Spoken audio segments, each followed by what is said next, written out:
बोला. स्त्रियांच्या कार्य जीवनात पेटविल्या यांच्या ज्योती म्हणून तर आज जागती अमर आहे सावित्री. किती बोलले किती सजले तरी तिने शिकवले.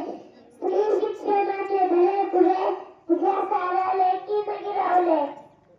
माझे नाव आनंद पत्र सुनते आता मी सिनियर केजी वर्गात शिकत आहे. आज 3 जानेवारी सावित्रीबाई फुले यांची जयंती आहे.